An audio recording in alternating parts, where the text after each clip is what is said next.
What's up guys, and welcome back to another video. It's been about 6 months or so since I've done a update on my mini board. I have made some changes, and so I want to jump on and make this quick video, but it's been really good to me, and so I want to just talk about some of the things that I'm still using and then some of the updates that I've made that have really helped. For today, we'll be taking a look at that, and I won't jump through every single setting. I'll just kind of give you an overall breakdown of the effects I'm using and how I'm using it. As far as guitar, I'm gonna be playing through my Angelico Deluxe Atlantic. So let's take a look at the board. So real quickly, I'll go through the signal path of how I have this routed. The inputs, I'm using this little junction box. I believe it's called from Simple Switch, something like that. But it's a 3 input output type of junction box. And so I'm using one for the input of my guitar, and then left and right, just regular 1/4 inches out of there. So guitar comes in, and then the first thing it hits is the SP compressor. So that hasn't changed. I was using the SP compressor on the last build or iteration of my mini board, and so that's the same. Love it, still planning on using it. And then after that, the audio goes right into the Stomp, and the Stomp is handling just about everything, and you'll see that when I break it down. But going through there and then coming out of the Stomp into the UA Ruby and getting leaving stereo back into the junction box, and those are where my left and right outs are. So that is what I'll take into a DI box that goes to front of house or wherever. Then underneath, it's all being powered by the Strymon Ojai. It has 500 milliamp outputs, and so that's more than enough for each of these things on this board. Here is my bass tone. Oh, volume helps.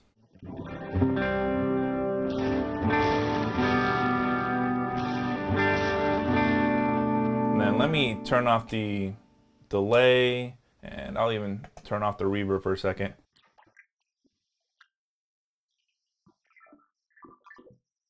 So that's just all compressor, which I always leave on, and then right into the Ruby and coming out.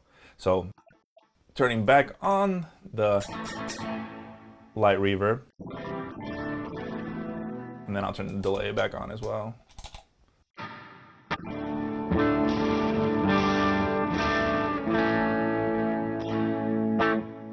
So now that you've heard the bass tone, let me just talk through what's happening here with the HX Stomp. So since the Ruby is handling all of the amps, and I don't need to use up any DSP on the HX Stomp for that, I can really run drives, modulation, delays, and reverbs all on the Stomp.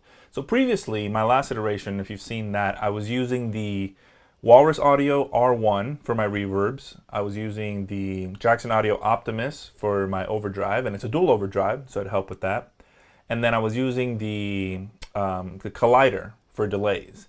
So all still great pedals. In fact, I still have the R1, still have the Optimus. I did sell the Collider, but just wanted to make it and streamline my mini board as much as possible. So again, since Ruby's handling the amps, HX Stomp can do all the rest.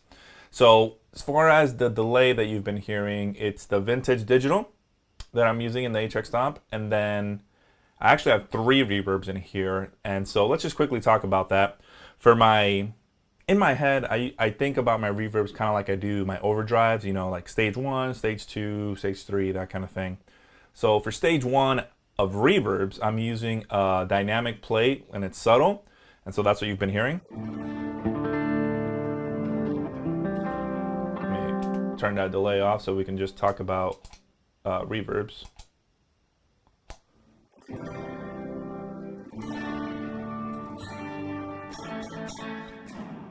So that's stage 1 reverb. Then for stage 2, I'm actually using a preset from David Hislop. He has like this glitz setting on some of his presets. So I took that block as a starting point and then just tweaked it to, you know, the delay time, the decay time as much as I need, or that kind of thing. So here's that.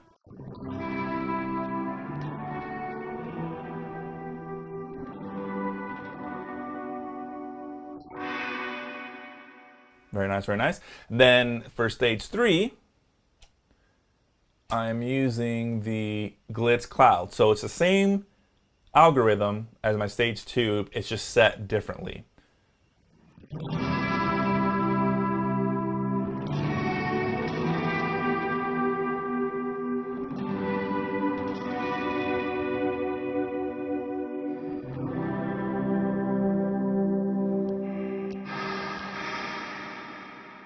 So you can hear it's got a lot more decay time, a lot more space to it. So that's what I'm using for stage 3. Now, let's jump back to my first stage reverb. Just keep it nice and light. And then I'm going to talk about the delay. So which like I said, is the vintage digital.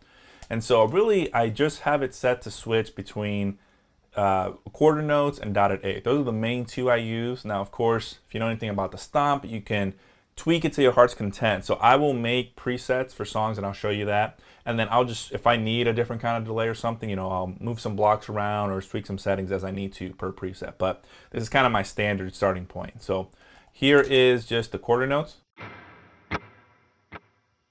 and then dotted eighth.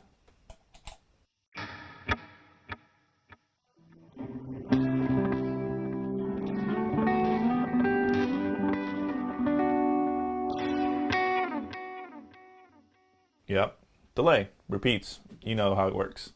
Okay, so then moving then to modulation. I actually realized that I forgot to show the preset process that I was talking about. So let me just show you that real quick. So if I come back to the board, you can see I have this preset here for the song Here For You. I have it mapped to 86 BPM. And so I'll do that with all the presets that I make for different songs. And then, like I was saying, in terms of my modulation blocks, I have my retro reel and my tremolo here. But if I didn't need this guy, let's say I needed something else, I would just come and replace it with, let's say, a simple pitch. Then I could just map it here, and there we go. And just like that, this could be a different song that calls for a pitch effect, and I've replaced it just like that. So this is an aux switch from the company Pedalboard. They're awesome. They make some really cool stuff for devices such as this. And so this is one of their foot switches that you can plug into foot switch 4 and 5 on the HX Stomp. And so really I'm just using it to bank up and down different presets there. That way leaves these guys open for the important stuff. All right, that's it. Back to the video. Retro reel, retro reel, retro reel. I love it. If I can find an excuse to use it, I usually will. But here is what that sounds like.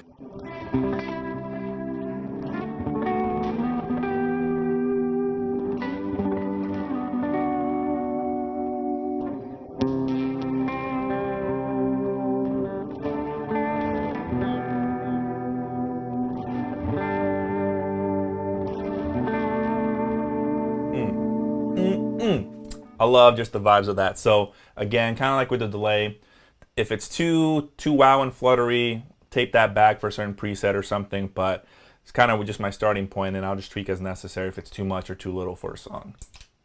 So that I always have here, and I have it mapped just right to the HX Stomp. Then the other modulation I use mostly is the tremolo, which is the tremolo auto pan that's there in the Helix.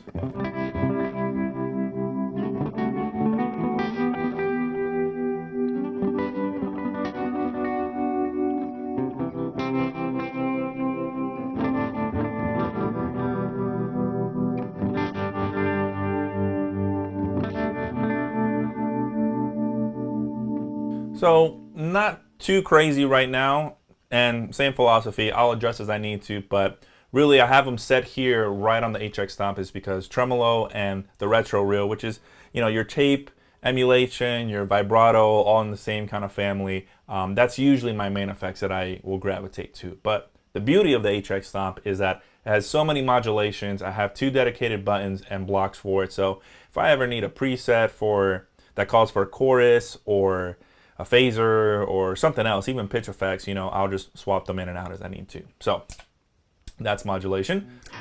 And then last but not least, we have my drive section.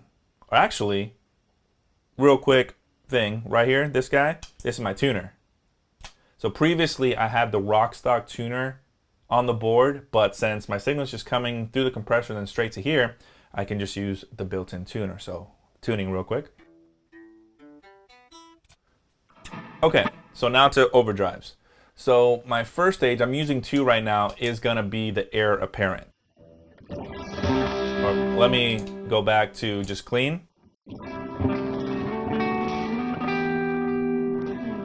And then here's my stage 1 drive.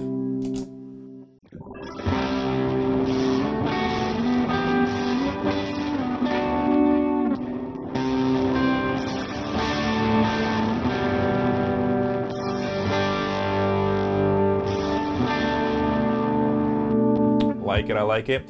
I'm still kind of deciding. The setup's still kind of new to me, so I'm still trying to decide if I like the heir apparent or using the Timmy on a lower gain or some of the other stuff. The Minotaur, I really like that one as well. So still playing around with it, but that's what I got for now.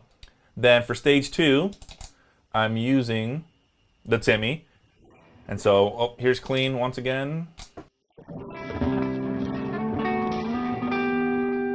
And now with the Timmy.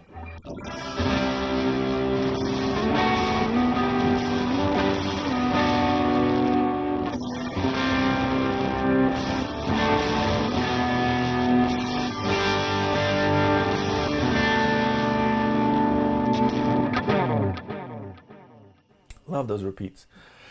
Anyway, so I like the Timmy. I have it set just with a little more hair than the heir apparent. So again, that's one of those things where I'll adjust to taste as I need to songs, and I'm still playing around with it, but that's what I have. And then for stage 3, I'm actually stacking both. So here's clean once again.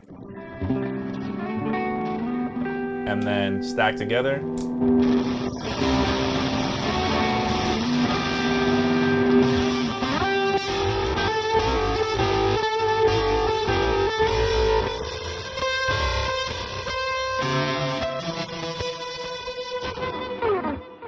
So if I was going to do a lead line or something like that, that's probably what I would do. What else is left to talk about? As I said, HX Stomp handling all that, and then going into the Ruby. I kind of just have it set at the settings you see there. I'm using the live mode because, again, since it's still kind of new, still kind of tweaking the settings, but you can see from the shot, those are the settings that I'm using. And I'm using the Brilliant channel along with the blue Alnicos, the blue setting. The last thing to talk about is just how I'm using the Morningstar controller here. So I was previously using the MIDI baby, and nothing wrong with that. However, I do like the versatility of the Morningstar stuff. On my main board, I have the MC6 for the longest time, and I love it, love it, love it. So I could fit the MC3, so I said, why not? And so how I'm doing it is actually, I have these 3 buttons set for the individual stuff to control the HX Stomp, meaning this button controls all my drives, this button controls all my reverbs, and then this one controls my delays. So for drives, I have, if I press it once, it's my stage 1. If I press it twice, stage 2. And then if I hold it, stage 3, stacking them both. And so then I can double press and hold to go back to having them all off, which is my bass tone like this. All the drives are off. So then I have a similar system for the reverbs.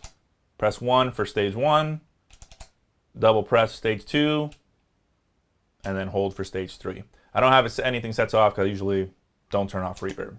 So with the dotted 8th delay, same thing. Actually, I have it just to toggle between dotted 8th notes and quarter notes. You can see there just by clicking them. So whatever the screen shows, it's what I'm at. I do sometimes need to turn off delay for a dramatic effect on pauses or something like that. So I have it set, if I hold it, the delay turns off. And then if I double tap, the delay comes back on. That is gonna do it. That's the update to the mini board. I'm really excited to keep using it. I've only actually played 1 service with it and already learned a few things.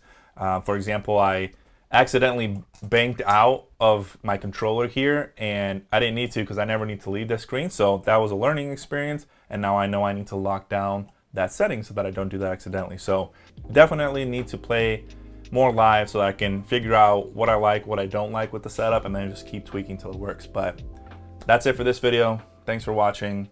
See you in the next one.